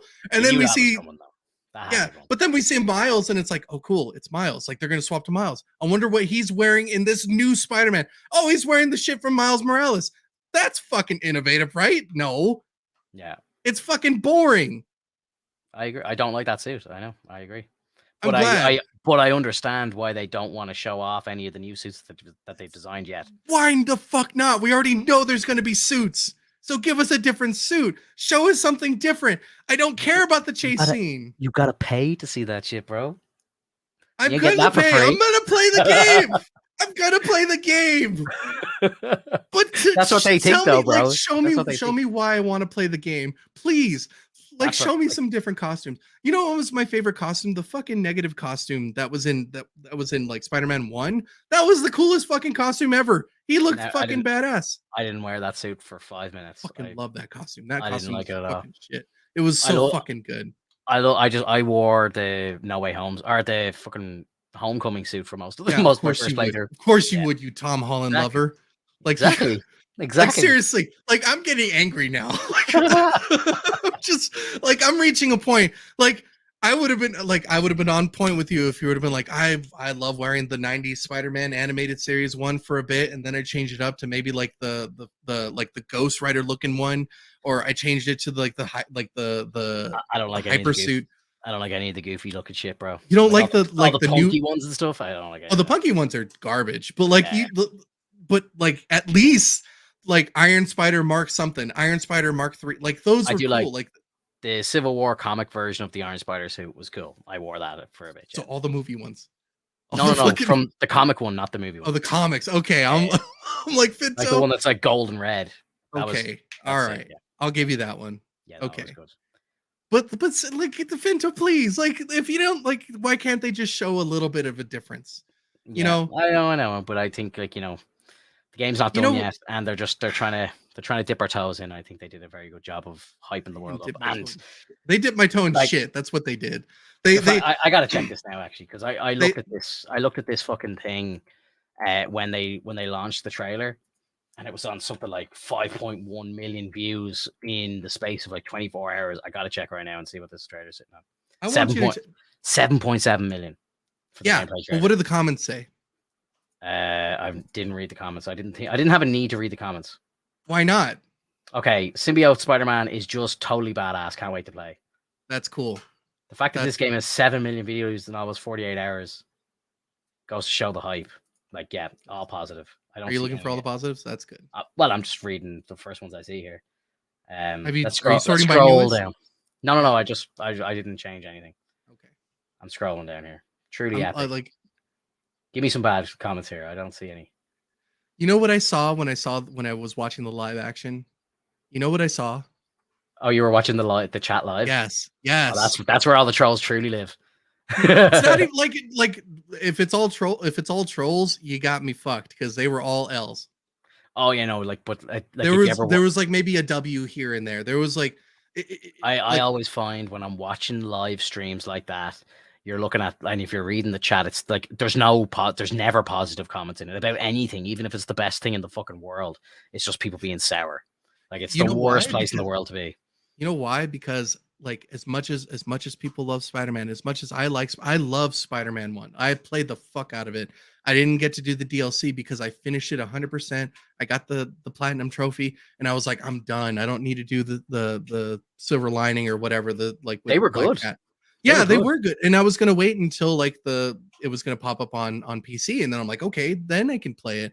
Yeah, You know, now I have a reason to go from like one Miles Morales, and now I can go into two. yeah. I'm cool with that. But like, I again, I love the first one. This like, but this trailer just pissed me off because it was just not. It was the same. Like, look for the trailer for the original Spider-Man 1, and it's I the know this. exact I same know the situation. exact scene that you're talking about. It's where he first meets the Negative Man, and is it where he stops the helicopter with the webs and stuff in Manhattan? I think that's the scene Yeah, that they like used in that trailer. he's Where he's on traversing through.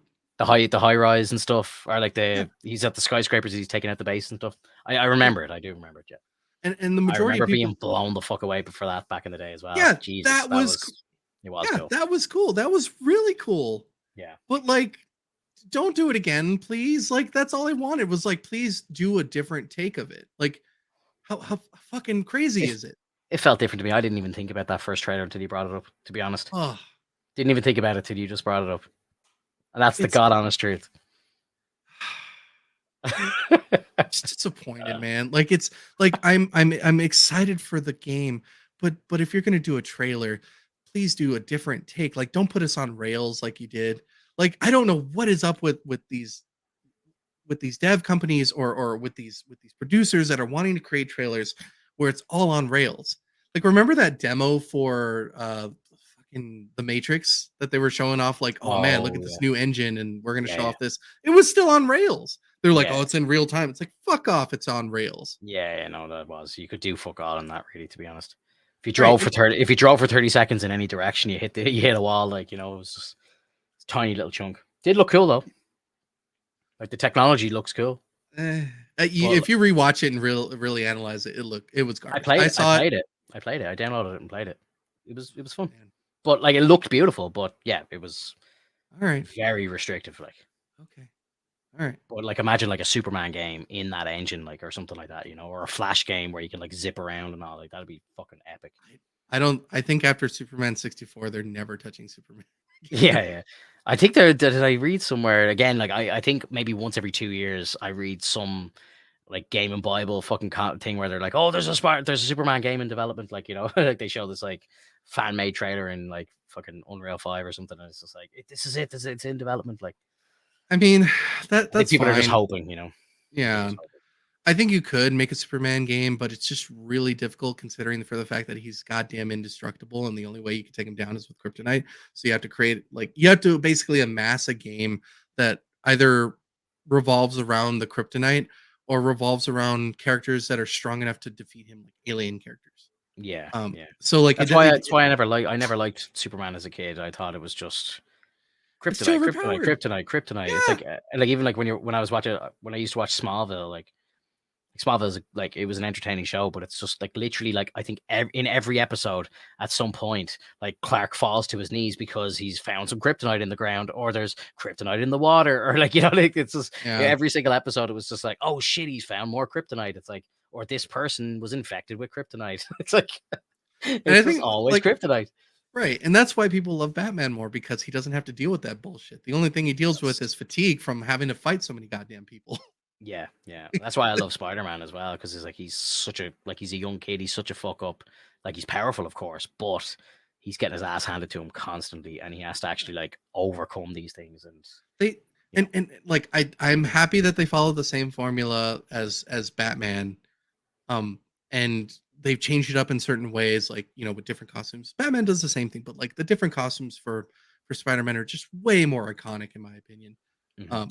Like I can't name you like really any Batman suits besides like the Batman Beyond suit and maybe like the toughened suit for like the Batman v Superman kind of thing. But for like Spider-Man, like there's so many different suits that he's basically Iron Man, but like with his own suits. Because he has different suits for anything. He has a high velocity suit.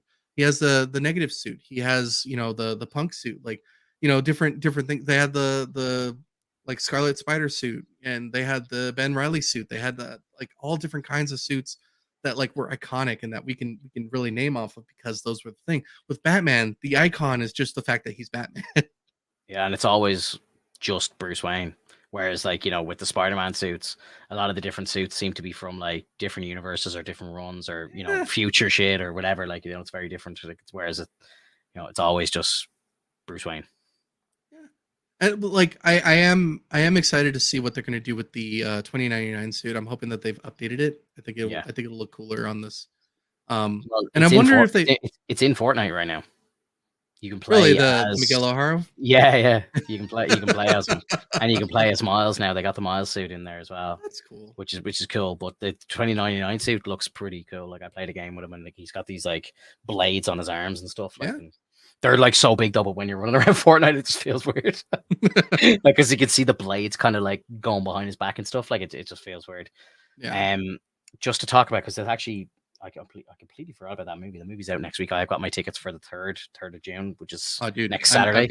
I've got tickets for the 1st. Like I'm going to see it at 6:00 on the 1st. I was hoping to do that as well. Couldn't find good seats in a screen that I wanted, so I went for Saturday, and then realized that my parents are actually in Portugal right now, and they're there for 2 weeks. So my girlfriend's like, we've no one to mind my daughter. I was like, oh my God. I was like, what am I going to do? I was like, I have to see this movie. She's like, I'll just go with one of your friends or something. So I'm going to actually have to go without her. And I'm really upset about it because I've heard that the initial reviews of the movie are saying it's better. It's even better than the first one. Like they're saying it's perfection. People are saying like, how is this real? How do we have this movie? It's literal perfection. Like, so I'm actually sad that she's going to miss it. You know what that means to me is that like the team, the writers and production for Sony are very understanding of what Spider-Man is because of all the interjection from Marvel itself. Like it's in association with Marvel, which means that they've had some interjection between them. And so like they get it. It's the fact that it's animated, bro. The fact that it's animated, and it's the Yeah. same with DC and their animated stuff. Their animated stuff is basically taken off the page of the comic, just straight into animation, and it's perfect. And I think this is similar, where it's like they don't have the fucking black suits, the execs, like they're not like fucking around because they don't really care about animated stuff. They're like, this is for kids or whatever. Or it's not for, you know, the random, like, you know, cinema goer like the MCU is. So they don't interject. They don't try to change stuff. Like, look at like I know you're trying to say that, like, you know, this is Sony are doing a great job here, but like the live action Spider-Man movies, like especially like the Andrew Garfield ones, were completely like kind of messed around with and fucked up with, like, and Right. But they that's did why I not. don't include them. Yeah, but they were Sony, like, you know, technically, like, but whatever the Sony animation stuff that's being done here, it's just being left alone, and the people who are creative are being allowed to make the decisions, and it's shining. It's perfect. And like, if if Sony would give that same sort of trust and like access to the people who are writing the live action stuff, maybe it would be better than the MCU. You wouldn't know. Yeah, You it's wouldn't just know. but I mean in terms of marketing, in terms of competition, like you still don't want. Bro, this movie, Across the Spider-Verse, I would put I'd almost make a bet with you right now that this movie will do more in the box office than Guardians 3 and Ant-Man Quantumania put together. You can't do that to me, dude. Like I I'm already know telling it's you. gonna do that. I already know Exactly. it's gonna like It's a I given. wouldn't even take that bet Yeah. because I'm That's what I already mean. aware. And like, how are they not looking at stuff like that? Like, is pretty much a fact, right? So like, I don't understand how they're not going, what are these guys doing so right, and how do we replicate this? Right. And you know what's fucked up, Mind and blows this is me. on this is on a similar note but with a different type of like development. So I don't know if you've ever seen like the World of Warcraft like movie or I the did Warcraft not movie. watch. No, I didn't watch it. Isn't I am Travis Fimmel in that movie? Your man from Vikings, and I believe I think so. he's the main actor in it. Like, I like him, and I wanted to watch the movie, but for some reason I think I had heard that it didn't do well, and then I think I watched the start of it, and I was kind of put. I don't know what if like CGI put me off or something. And I'm not a big WoW fan, so like I was just kind of like, Yeah, it wasn't really for me. right. So Of I course. skipped it. Yeah, Right. and I think that's So half the world probably thought the exact same. well, the way I see it, they weren't trying to be as true to the lore as possible, and I Mhm. think that was one of the biggest downfalls because they wanted to turn it into like more of a streamlined kind of like, oh, this is our way of writing history for the show, Yeah, which really like WoW fans and like Warcraft fans, like they love lore so much that if you fuck with it, like you're done. yeah, And so that was kind of the big spiel. Like they changed the way, you know, they interacted with Khadgar and with Medivh and you know all these things. But to be honest, I liked it because it was nostalgic. It was fun, and I didn't really like think too hard about it. But afterwards, thinking about it, it's like when you look at the cinematics for all of the World of Warcraft like games, like all of the trailers leading up to like that release, like you have a cinematic trailer that's an intro to the next expansion or from the original, and that is the most iconic stuff ever. That is the most well designed stuff that you'll ever see. And I don't know if you've ever watched any of that stuff, but I bet you anything, Finto, you watch stuff like that and you're like, what the fuck are they? Why don't they make a movie out of this and yeah, just do it all being CG, like just all animated? yeah. Because they're so like the animation team for World of Warcraft when they do the cinematics, Oh, they're so good. They're so good. they're on top of it. Yeah, They're they so really are. Yeah, amazing. they And are so like incredible. when you think about it, like when you see Across the Spider-Verse and it's like the animation's so amazing. Well, why can't we do more of that? Like I love the live action stuff. Like I really do. Like I still have fun with it. Yeah, But why can't we have more animated stuff? Like I love that stuff. People love facts. that stuff. And I Yeah, know like some people will be like, "Oh, that's some kid shit." Dude, like there's some dark DC movies that are animated that are fucking amazing. oh yeah. And like I went to see um the what's the Joker one, the Laughing Joke yeah, Batman movie. Went to see that in theaters, like, and I was like, this is absolutely mind blowing, like incredible, and it's just a dark animated movie. it's so good. Yeah, yeah, yeah, So so like good. why can't we have a couple more of those? Why can't I the love it. MCU just like I would love that. And I like don't think that, Disney are going to do that, but I think Warner Brothers should lean into that big time. oh yeah, Like dive I straight can in. agree with that. Yeah, But they should dive like straight in. but I wish Disney would, because they're like the king of animators. They do all Yeah. that stuff for a living. Yeah. And I know that they have like this, they have these precious gems of like, oh, live action. Like they're literally like, oh, I'm like, my precious. Like it's literally one of those moments of like, why don't like stop fucking with these live action shows? Give us some animated shit. Not only does it appeal to the older masses, but it also appeals to the kids. You could play that for the kids. Like Yeah. it's a win-win situation. Like as much as Planet Hulk is like a like kind of a serious movie, that you could show that to kids. Mhm. It's Yeah. not like it's not like a terrible like bloody or like gory kind of thing, but like you get to see all these characters and whatnot, and it's I don't know. I just feel like animation for like comic book shows is a win. Like you saw the Amazing Spider-Man or Spider-Man like 1996, was it 1996? 94. 94. Okay. Yeah. So like stuff like that, that's like that was so good. That's Didn't my matter. that's my Spider-Man Bible, bro. Like that's where I learned it all. Yeah, That's where it all began for me. I it's watched so that shit good. like as it came out and was blown away by it every week. And like when you go back and rewatch it, like all these years later, you're like, oh shit, I completely forgot we got introduced to like, Doctor Strange was in it and everything. Like, there's so Yeah. many great characters in it who I didn't even really think about. Like, I don't know if it's just like over here. I don't know what, like if Doctor Strange, for example, I don't know if he was like a really popular character in America, but like he was kind of unknown over here unless you were Yeah. like a proper comic nerd. Like, so when they do a Doctor Strange movie, you're thinking like, wow, like there's like a character like that is getting his own movie. Like that's kind of how deep we are into the comic book lore now, but unheard of. Like I'd say in the 90s, if you were like Doctor Strange, who the fuck is that? Like, how's he getting a movie? Like I remember like a lot of people didn't know who Iron Man was when Iron Man came out in 2008.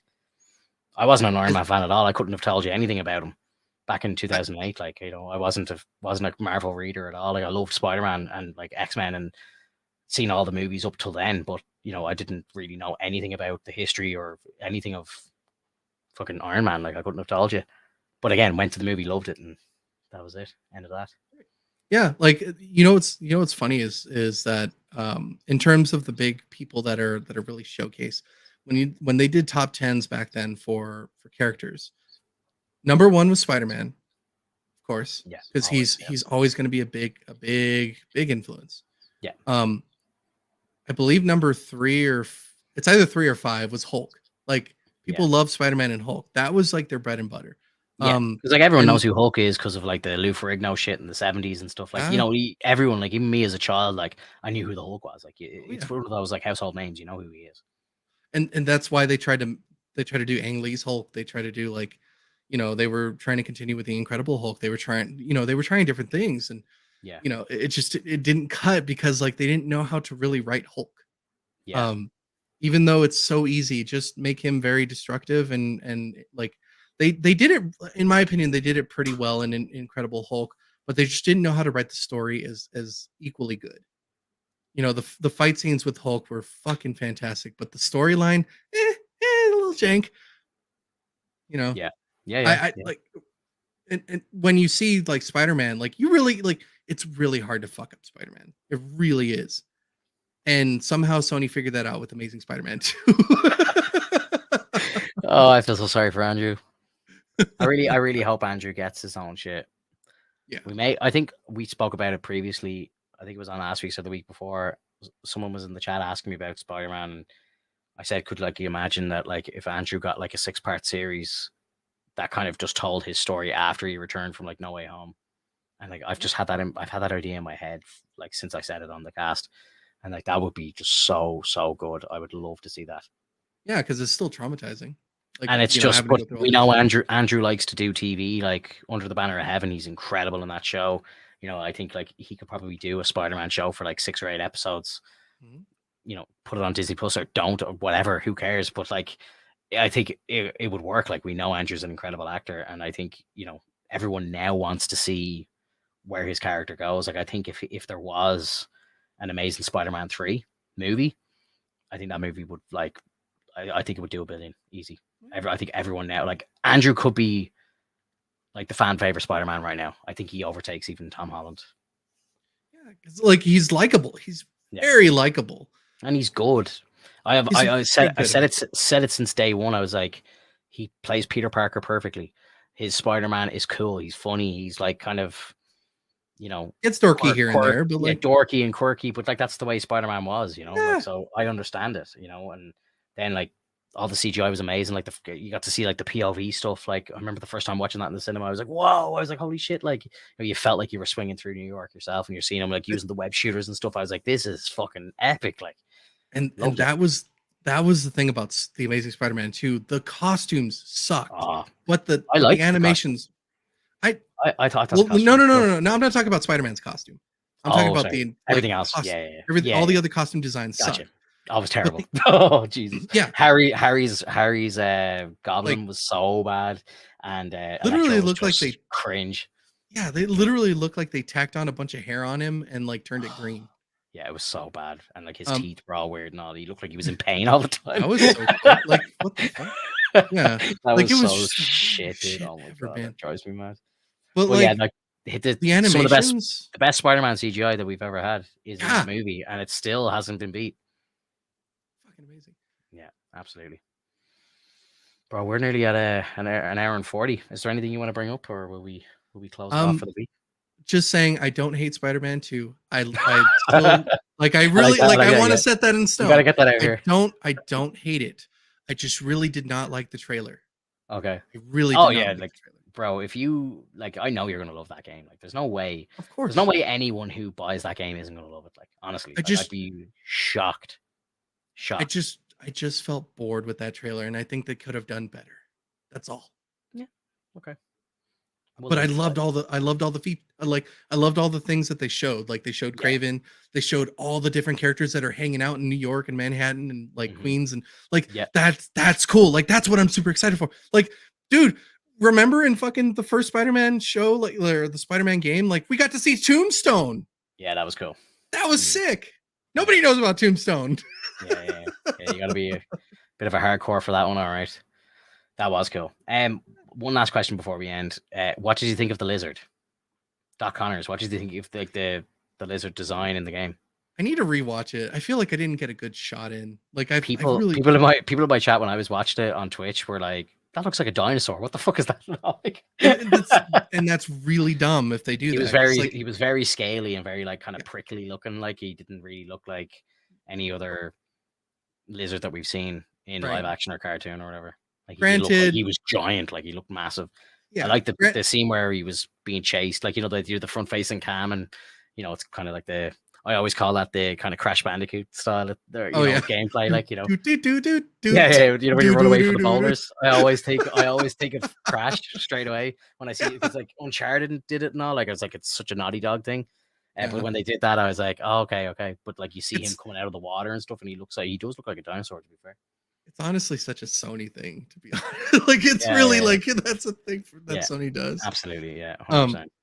I like, granted, lizards, the whole dinosaur kind of situation. I guess you want to kind of like make it look like they're becoming more like prehistoric looking. But I think lizard better as like humanoid kind of type. That's my lizard. I remember seeing that in like the animated Spider-Man. That was cool. Like, I don't know. Like, we're gonna have to see how Kurt Connors like handles his shit, and we're gonna see if like maybe is he gonna talk? Is he not gonna talk? Are we gonna see Scorpion again? Are we gonna see Rhino? Like, those are things that I really want to know, because if Kraven's showing up, those are animals. Those are things that he's probably gonna want to hunt. Exactly. So hopefully we see them. Yeah, and I really want to see like Eddie Brock and we're the whole Venom turn and everything. We're in the announcement trailer. Yeah, we see Venom coming out of the alleyway at the very end, so we know Venom is going to be in it. Like, he is the main villain in the game, apparently. So, look, I feel like I'm going to be playing it a lot. Like, it looks like a game that I'm just going to dive straight into, and I'm going to really enjoy. I'll be streaming the shit out of it over on my Twitch channel, and I'll probably upload it to my YouTube channel too. Make sure you go into streamer mode, because I'm assuming that there's going to be a lot of DMCA stuff. I just want it. So I found out there's a way that you can do. I don't know if you know this, but in OBS, you can actually split out. Like since OBS 29, you can actually split out the audio sources, so you choose what actually gets recorded in your VODs and stuff. Yeah. So my channel is not big, so like no one of importance is going to come into my stream, see that I'm playing music live, and like ban me live. So it would only be through the VODs, and none of the audio goes through the VODs, so it'll be fine. Okay. Fuck that, man! I'm not playing it in streaming mode. I want the real music. Give it to me. But even for Guardians of the Galaxy, when you have streamer mode, they made their own tracks and they weren't bad. Yeah. I think I said give me the real music there as well. I was like, with Guardians, the music is so important with Guardians. I was like, give me the full effect. Like I don't give a shit about the. I was like, I'll take a fucking strike for this one. I was like, it'll be worth it. All right, guys. If you're new to the channel, I appreciate it if you would leave a subscription on the channel, drop a like on the video, let us know in the comments below, and we'll continue on any conversations that we've had tonight. I'm happy to sit and talk to people in the chat in the comments below. So have a good week, and we'll be back next week. Take it easy, guys. Bye-bye.